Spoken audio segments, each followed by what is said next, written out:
Very pleasant Monday evening to all persons tuned in, listening to Central Praise Radio. I come once again to represent the St. Kitts National Youth Council.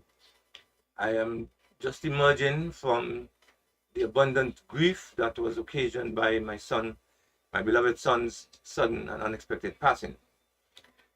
And so I want to apologize for being absent for the past 6 weeks or so. That is because I was not in any frame of mind to engage in any activity like this. So I want to thank the leadership, ownership, excuse me, of Central Praise Radio for accommodating the Men's Council this evening. And we want to talk about volunteerism. Ladies and gentlemen, we would like to talk this evening, Monday, 15th August, Monday 17th August, about volunteerism. Monday the 17th of August. My apologies there. Sometimes I find myself lapsing into some phases of non-concentration because every now and again images of my son pop up. And memories of him appear and they tend to cloud normal, maximum or optimum cognitive function.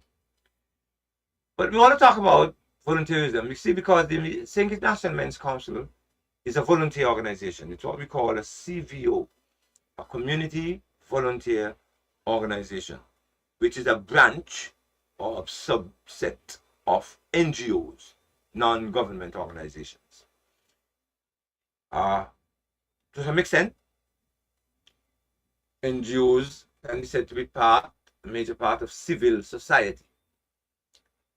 You see, because government is so powerful all over the world, democracies as well as in dictatorships, so-called democracies as well as in dictatorships. But in a lot of democracies, the behavior of the ruling elite, the ruling potentates, political potentates, is not far removed. Behavior in so-called democracies, of the behavior of political leaders in many so-called democracies is not far removed from what obtains in what are officially described as dictatorships. But in all societies, NGOs or CVOs, community volunteer organizations, are having a difficult time surviving, far less thriving. This is a recent phenomenon, to tell you the truth.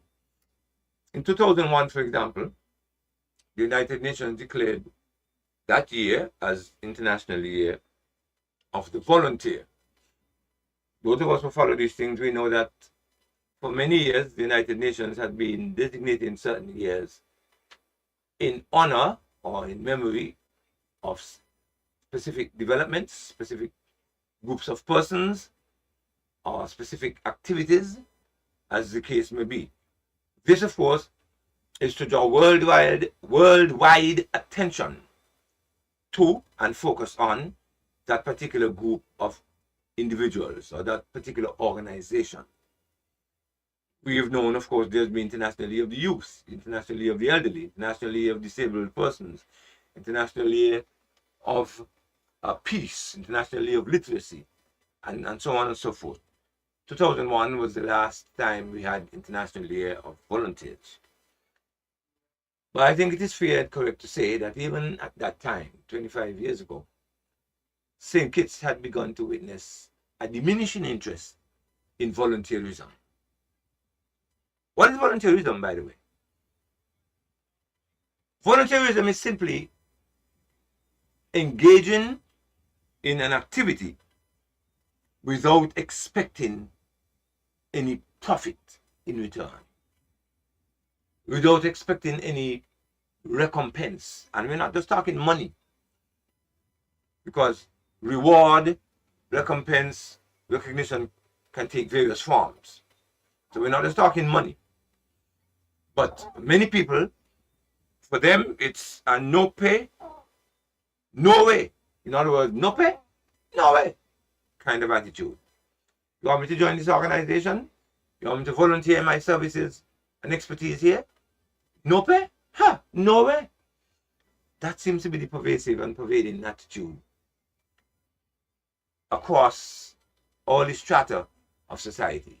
In other words, among male and female, younger people, those under 25, for example, middle-aged people, those who might go up to 60, 70, and older people, we're having difficulty attracting and retaining volunteers. People who would like to donate their time and energy to a specific organization, to a specific cause, to a specific platform in order to make a difference. They have a passion to make a difference in a particular area. All right? And of course, there are many benefits to volunteerism. So, if there is a group, for example, that focuses on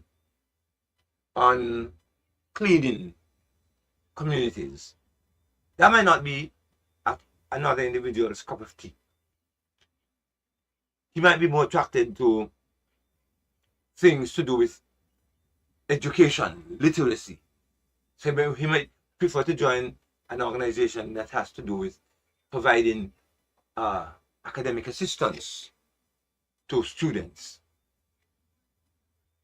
accessing or sourcing books and then presenting them to individuals, to schools, to groups and organizations, or organizing debates and discussions and lectures and so on.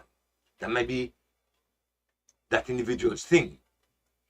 You might have a group that is dedicated to things to do with sports, things to do with music, something to do with religion, volunteer organizations.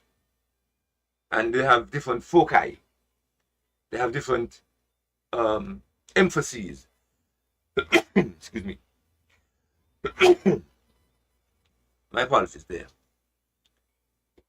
And the idea of volunteering is to become a part of a group or a set of individuals or movement that is designed to effect change, to improve conditions in a particular area. So for the National Men's Council, for example, the St. National Men's Council, of which I'm a part, which I'm representing here tonight, is engaged in activities designed to empower men, designed to present to men a better understanding of their role in society and to offer them the wherewithal to execute that role. There is no payment. No member of the Men's Council, from the president right down to the least member, so to speak, in other words, the person would have joined most recently, there is no payment in terms of a reward. In other words, there is no stipend that is given, $20 a week, $100 a year, nothing like that. In fact, in many cases, these volunteer organizations, they require members to pay a subscription fee because the organization will always be incurring expenses, whether it be for communication, transportation, stationery, donations, and so on. For example, the Men's Council, we visit men in St. Kitts over 90 years old. Any man in St. Kitts, any male who has turned 90, right up until he dies, we visit him every year on his birthday. But we don't just go on and talk and chat and find out from him what his experiences have been, what are his most outstanding achievements, what are his most major disappointments, and to what does he attribute his longevity, and so on. We don't just do that. We love doing that, of course. But we also always take that individual a basket of goods. Could be a basket of fruits, could be a basket of food and groceries. And we know that those things are not expensive. They're not cheap, sorry. What am I saying?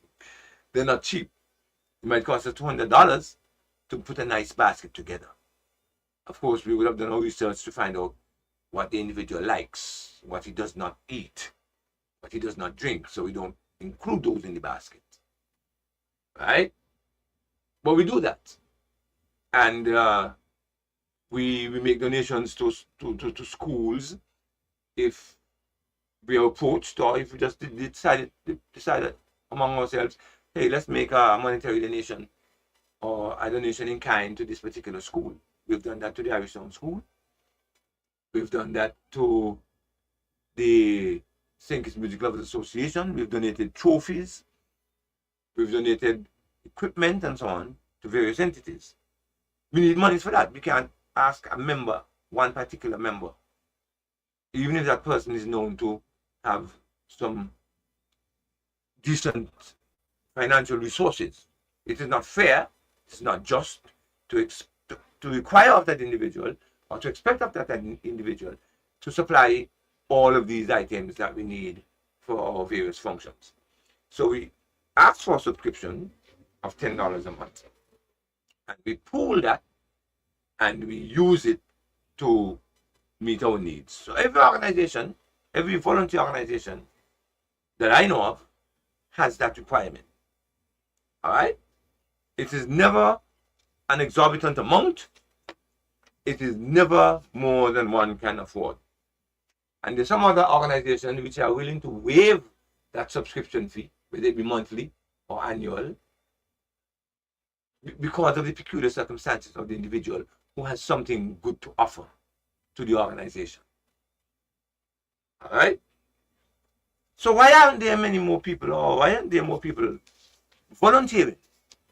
Why have so many groups which consisted of volunteers? So many community volunteer organizations, so many social or community groups, which is another term by which we describe them. Why have they stopped functioning? Why have people lost interest in volunteerism? Remember, volunteerism has to do with offering one's services, one's expertise, one's time and energy towards a nobler cause, One has a passion to make a difference in a particular way, and he can best do this not on his own individual steam, in his own individual capacity, but by joining forces with people of like mind. We all know that there is strength in unity. We all know that. All right?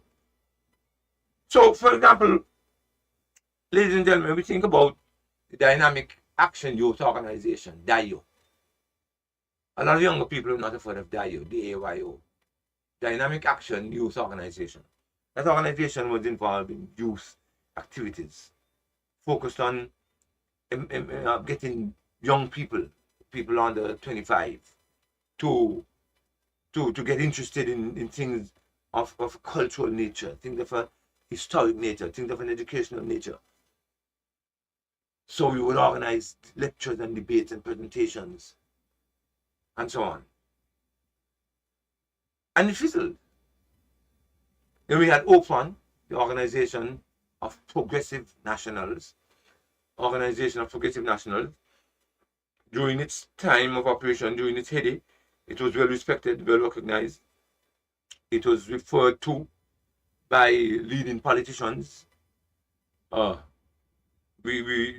organization produced a newsletter, which is a minuscule or mini newspaper, which many persons referred to in their various discourse. And at some point, people thought that it was it could have been a credible third political party. This was long before PLP, of course, came on the scene. It was a good organization. Excuse me. Had some very good, intelligent, active, healthy young men. We undertook hikes, lectures and debates, discussions, social evenings. Like I said, we had our newsletter. So we would present lots of information to people. Many people bought our newsletter. All right, I still have quite a number of copies. We had the Social and Educational Association, the SEA. They too were involved in things academic, things social, to help lift society in general.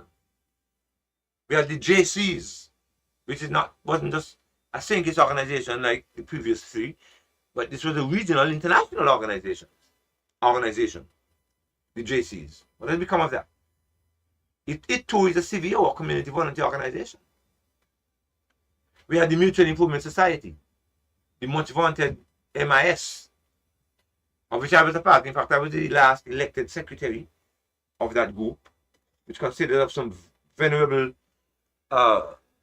very refined and decent and highly intelligent and highly respected gentlemen. I don't think I remember any woman being a part of the MIS. And then that went away. That fizzled even before its famous building down in Lower Market Street deteriorated and collapsed. Now it is just an empty space where the MIS once stood. And the MIS, of course, is famous for housing Okollo Tegamanti Arts Theatre, Washington Archibald High School's Evening Institute, the Maranatha, the Church of God, when Pastor Turner left the established regular Church of God on the corner of Westbourne and Central Street, he set up his own church, called it the People's Church, in the MIS building upstairs. Then the Maranatha Church used upstairs that building as well for a while. So that building has served multiple purposes. But the MIS is gone, both the building and the society itself. Right? The last elected president was Al Baker. Stanley Franks was the vice president. I remember it had members such as Mr. Maurice Woods, it had people like Austin Eddy. Of course, I was a youngster at the time when I joined with all these guys. We had people like, we had Carl Jacoby Archibald, who's still around. We had Dr. Kuba Asagai. We had a number of persons. And we met regularly and had our sessions, and they were very beneficial and uplifting. Okay, we used to have a group called the Harmonites, based in the McKnight area, Market Street, McKnight area. We had Youth for Christ. Gordon Benjamin was leading that, and from the time he left, after he got into some shenanigans and some issues with the political directorate at the time, he left St. Kitts, and Youth for Christ has never been the same. Youth for Christ has not been able to survive. Other persons have tried to keep it alive, but they just didn't have the charisma and what it takes, the way Gordon did. And Youth for Christ as well is an international organization. But that has gone. I'm not sure if Youth for Christ exists anywhere else. I must research that. I must find out to what extent the Youth for Christ organization still exists. So all these are former community volunteer organizations. Why did they quit? Why did they fizzle? Why did they fold up? Why do they no longer exist? Because the spirit of volunteerism was severely diminished. And by the way, what do you place volunteerism? Individualism, egotism, narcissism. That's what replaced volunteerism. It was not replaced by anything lofty and noble, and which sought to subsume the self, the individual self, for the greater good. No. Today, we have CVOs such as the Red Cross, again, an international organization. We have the St. Kitts National Men's Council. We have the St. Kitts Nevis Amateur Radio Society, which is heading for 55 years of existence. We have the Rotary Club, the Lions. But I put it to you that these organizations, they too are having difficulty being as active, as visible, as palpable as they used to be, and as they would like to be, and perhaps as they ought to be, because of the lack of manpower. Volunteerism on the decline, if you wish. Among young people and among older people.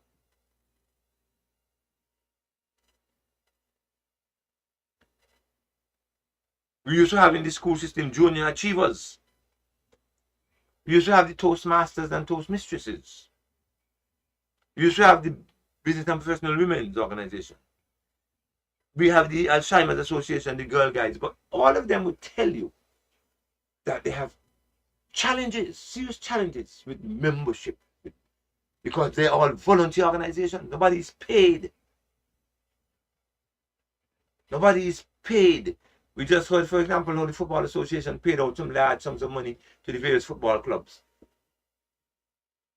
But nothing happens. Nothing like that happens with these organizations. There's no payment, neither for the leader or for the members. In fact, like I said, the members have to pay, including the leaders, have to pay a subscription fee. Red Cross, you have to pay a subscription fee to be financial and to be viable, to be able to exercise the rights that are concomitant with membership. Even in the amateur radio society, you have to pay a fee. You have to buy your own radio. Oh yeah.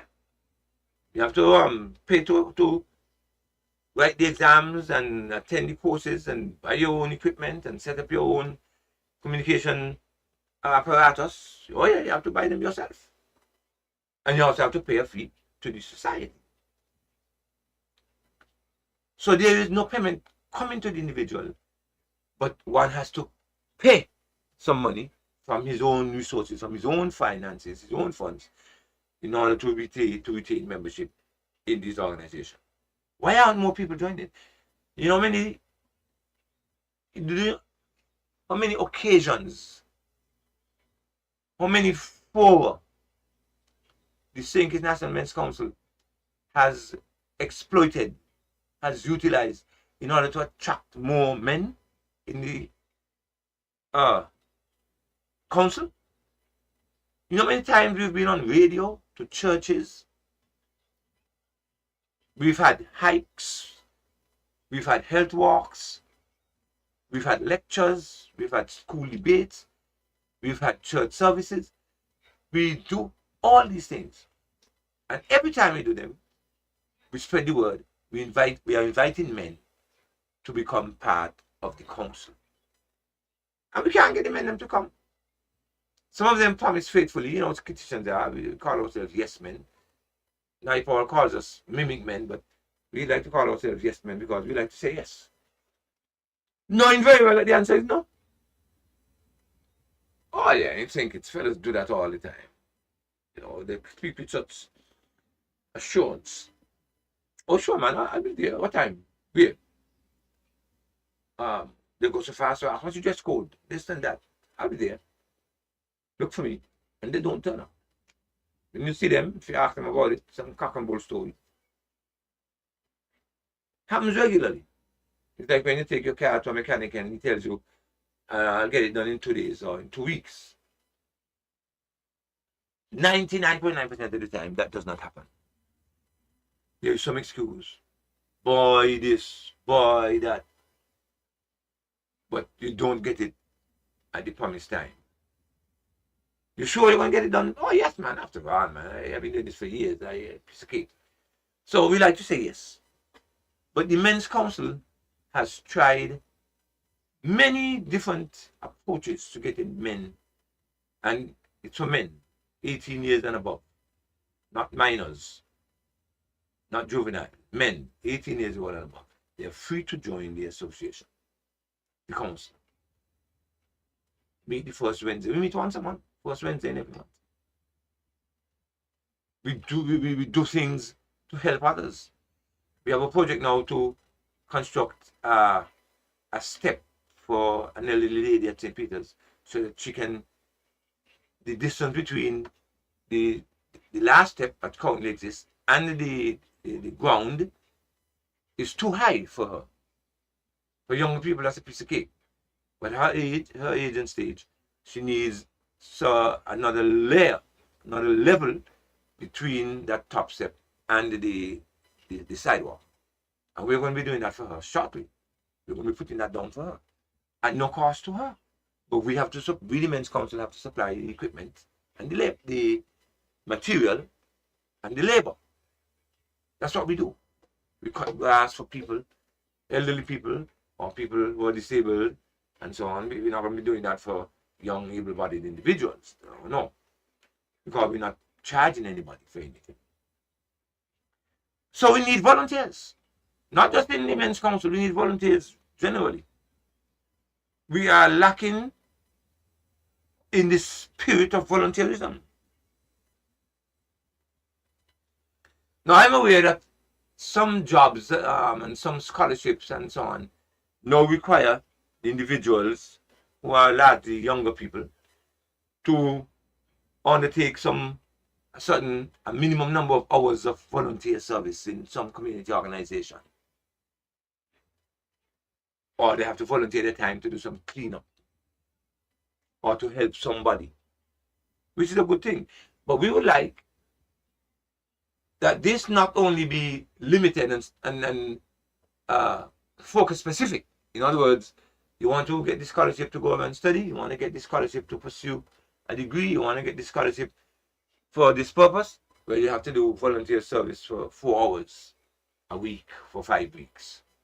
Now, we would like this person to volunteer to be a member, a part of an ongoing movement where volunteerism becomes part and parcel of his or her being, his or her activity, his or her program. So it is really not a pleasant experience to find that many organizations are suffering because of a lack of volunteerism. But the truth of the matter is, there is a lot of reward in doing something for nothing, you know. This idea of needing a reward, payment for everything someone does, it's inimical to the interests of a moral society, of a society which is supposed to be all-inclusive and which depends on all its members for growth and development. Why should one demand or expect payment for everything he does?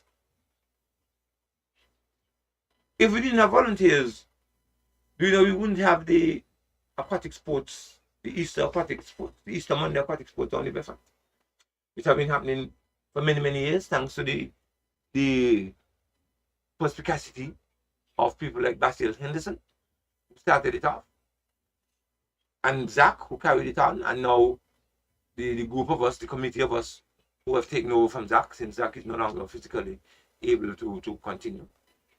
It's strictly volunteer work. There's no payment involved. And we see to it that, well, at least this committee, that all the prizes we receive, donations, are distributed to the workers, to the participants. And we feel good. I certainly feel good. The way I feel so pleased and satisfied when I assist an elderly person or a child who is in no position to show appreciation except to say thank you. There is nothing that he or she can give. A visiting lady from the United Kingdom, from London, England, she and her 2 children are here, and I took them on an island tour today, Monday the 17th of August. And at the end, she said, "Hey, wait, I gotta go upstairs to get my purse to give you some money." And I said, "You serious? That will not be accepted. That will not be accepted." I took them on the island. Took them to various places, of course. Stopped. It took 4 hours. A 4-hour island tour. I didn't expect and did not receive or accept any reward. And I feel good. I feel good about it. It's not the first time. Definitely not the first time. Not even the 10th time. I've done this for so many years because I happen to know the history of the island fairly well. So I give them a comprehensive tour I know the places of interest, the places of historic and cultural and other types of interest. And so they get a good tour. And I can do it in French and in Spanish. I have done it in French and in Spanish. So I have done it again and again. Never ask for reward. There is an internal satisfaction that supersedes any good feeling that comes from getting money, which is so temporary, which can leave your hands or your pocket almost as soon as it arrives.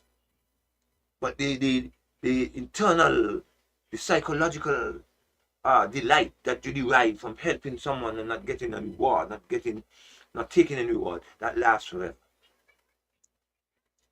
Plus, there's a God in heaven who sees what we're doing, what one does, and he makes arrangements for us to be rewarded in his own way and in his own time.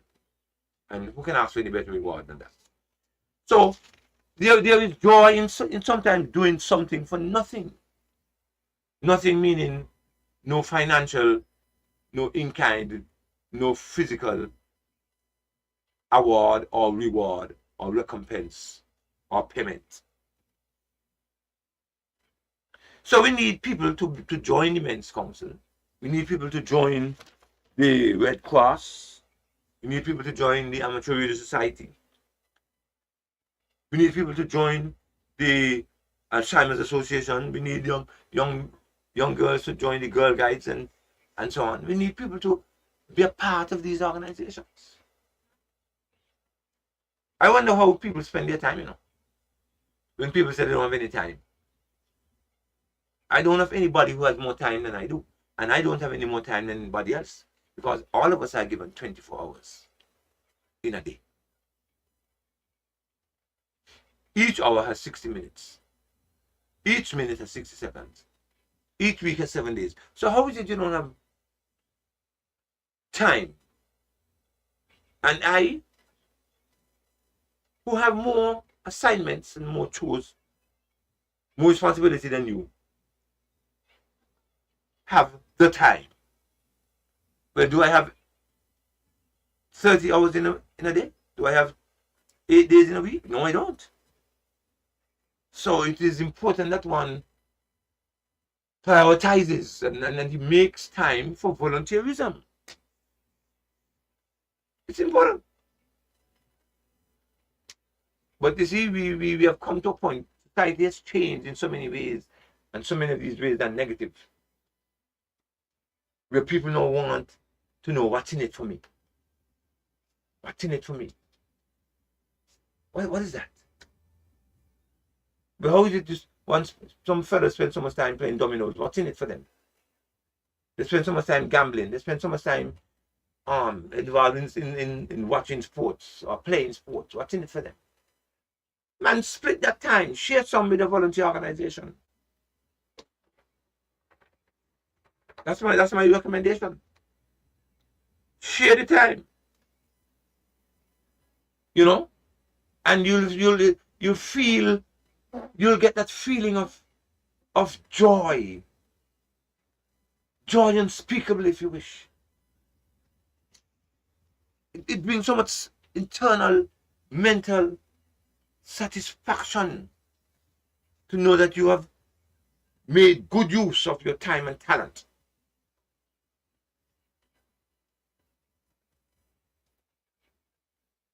And then there's so many benefits to be derived. Let's take the Red Cross, for example. One learns first aid, CPR, mouth-to-mouth, or cardiopulmonary resuscitation. One learns, at a certain point, to take care of individuals who faint or who are choking. You see them all the time at the various sports days at the high schools and primary schools, because they are trained to deliver life-saving responses and procedures in terms of emergency before the EMS or a doctor can arrive. The EMS are paid people. Red Cross officers are not. I'm a member of the Red Cross. I'm a member of a number of community organizations. I was president of the St. Kitts National Youth Council, which has not been able to survive since my departure back in the 1980s, in spite of having some good people on board. I don't know, because it was a volunteer entity. There was no payment. But we did a number of things. I remember bringing all the presidents of all the youth councils in the Caribbean to St. Kitts to form an umbrella organization, the Caribbean Federation of Youth. I haven't been hearing much about that. We said, well, I don't know, because St. Kitts will not be a member since we don't have a National Youth Council. So where has the spirit of volunteerism gone? You know, just like discipline has gone so far away from us. I mean, go to the schools. I challenge you to go to any school, any high school in particular, and just stand up and observe. Listen to what's going on. Listen to as the students pass, to listen to their conversations. Look at how they dress. And you'll see that discipline is seems to be far more absent in our schools than present. Where the students talk to others, and more importantly, how they talk to so-called teachers. How they address teachers. I mean, just take a look. Discipline seems to have evanesced. Discipline seems to have been defenestrated, thrown out the window.